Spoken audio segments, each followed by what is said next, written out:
There are plenty of mysterious and intriguing objects throughout the Warhammer 40k galaxy, but some of them are just simply that, mysterious. But some play an important role in the grand narrative of Warhammer 40k, and none so as much as the pylons found on Cadia and on various other locations throughout the galaxy.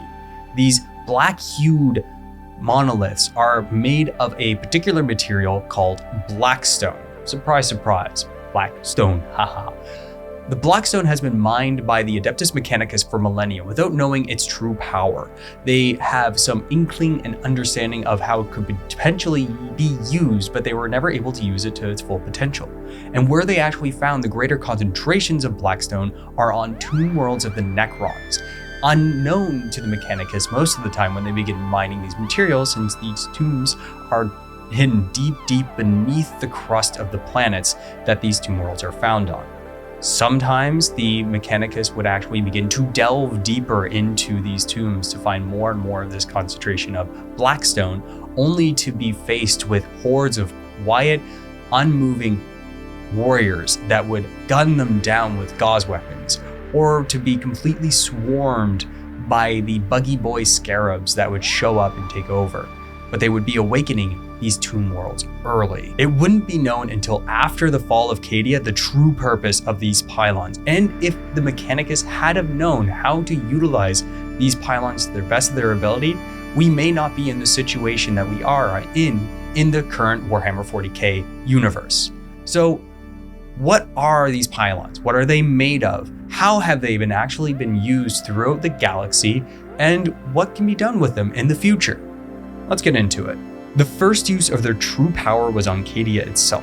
Belisarius Cawl had his theory that the pylons were so concentrated at Cadia because they could be used to counter warp energy.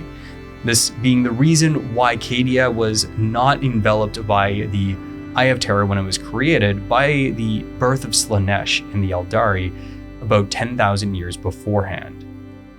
It had prevented the planet from being consumed, and it kept it as that gateway and the stalwart position that it has been for millennia beforehand, and it is the fortress at the Eye of Terror. Much the same way that a Sister of Silence or a Null could disrupt the use of a Psyker's power, or when they were strong enough, outright banish a demon, a pylon could be weaponized to cleanse an area of space of any warp taint. Cawl, with his suspicions, worked tirelessly while the Battle of Cadia raged around him. He tried everything that he could to weaponize and activate the pylons so that way he could slowly shut the Eye of Terror and prevent the 13th Black Crusade from expanding outwards from Cadia and win the battle overall. But he was only able to get it working with the help of a friendly museum administrator. When powered up, it began to shrink the Eye of Terror, almost succeeding in closing it, but this had multiple effects on both sides of the battle. The demons that were fighting on behalf of Abaddon the Despoiler were beginning to be weakened, but on the Imperial side, Saint Celestine, the Angel of Rebirth, the one that fights on the front lines, was actually becoming weaker herself, because she is potentially a greater demon of the God Emperor of mankind. I'm going to get into some interesting things about this later on, which is kind of intriguing. Abaddon the Despoiler, though, the warlord at Cadia, instead ordered an ancient battle station called a Blackstone Fortress to ram the planet, cracking it open and destroying some of the pylons.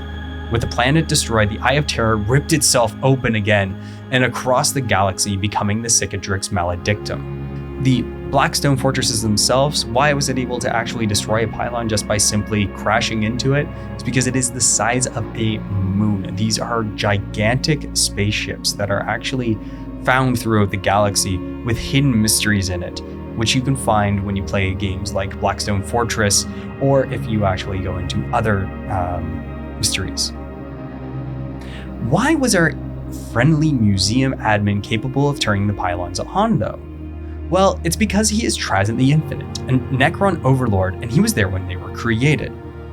Trazyn is a repository for all knowledge of the Necrons throughout the time frame. At his museum, he has entire displays set up for the War in Heaven. He has things set up for Horus Heresy. He has knowledge that most people in the galaxy have no way of knowing, and he has it all hidden away on his museum. So he has a few of these pylons actually on his own planet. So he worked directly with Belisarius Cawl in order to actually activate them, because to him, he sees history happening, but he doesn't want it completely destroyed by chaos. The Necrons' main enemies were the Old Ones, a powerful species of psychers who at one point angered the Necrons when they were not able to grant them immortality, leading the Necrons to ally with the Catan and then lose their main flesh and bone bodies to the transference. The Necrons did not have any psychic abilities even before they went through transference, mostly due to becoming soulless automaton, and needed a way to contain their enemies. It is often said that they fought chaos even at that time, mostly because some people believe that the chaos that we see today and the chaos gods were actually created as a result of the War in Heaven, although there are different lore aspects to that may have been that chaos has always been there, except for Slaanesh. But having found Blackstone throughout the galaxy and discovering its latent null power, they created the pylons. The larger concentration of pylons on Cadia itself is likely due to what existed there before the Eye of Terror.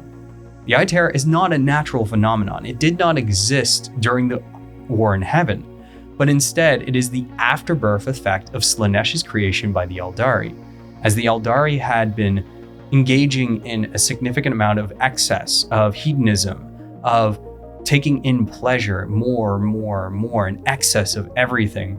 All of their psychic latent thoughts and emotions dripped into the warp, slowly making more and more warpzone until it birthed Slaanesh and actually impeded their entire empire. Their empire was mostly concentrated where the Eye of Terror is now. So when Slaanesh was born, it took all of the planets that were the empire and sucked them into the warp. And their Aeldari were only really in two places, where the Eye of Terror now lies and in the Webway, which is why the Drukhari are the ones that were kind of left behind, as well as the Crossroads. So the original purpose of the pylons was likely not to contain demons and warp entities, but to contain the Aeldari. But as I mentioned before, there are other hints in the lore that the Necrons and the Aeldari were not enemies, but fought alongside each other against chaos, with Blackstone Pylons being a combined effort between the two. But that is lore that is much more deeply hidden and in long past, so its veracity is hard to determine when it comes to if it is a part of the lore. The pylons would go on to be used in two different ways in two different areas of the galaxy. The first use was by Abaddon, likely molding that he was getting very close to getting his 13th L. He inspected the shards of what once was Cadia and found the pylons. Somehow he figured out how to use the pylons, the same effect that had been used on him. Don't ask me, it wasn't explained, but given the current lore updates that we are having with his agreement and working with Vashtor to create the Arcs of Omen themselves, it is likely that he worked with Vashtor in order to activate these pylons in the way that we will go on to explain. Understanding that the Primarch or Butte Guiliman had been resurrected on McGregor, he put in place a plan to trap the Primarch and cut off the head of the Imperium in one swoop. While Guiliman fought his way across the galaxy through demons, red corsairs, and helped by a fallen angel, Kyle sent 8 fleets to 8 different points around Holy Terra. While a pylon could disrupt the use and manifestation of warp energies in real space, it could also disrupt the flow of the warp itself, preventing warp travel. His plan then was to allow Guiliman to return to Terra, then place and activate these pylons at these locations, trapping the Primarch and allowing chaos to spread and destroy the rest of the galaxy. This would also effectively destroy Terra as well, since Terra sustains itself on imports. Even the disruption to the Astronomicon, for the brief time it was off when the fall of Cadia had happened and the Cicadrix Maledictum was spreading across the galaxy, caused the planet to fall into lawlessness and riots. Using the chaos that had come from the Astronomicon being off, though, enabled him to actually go in and attack these 8 points without much interference from a larger backlash from the Imperium.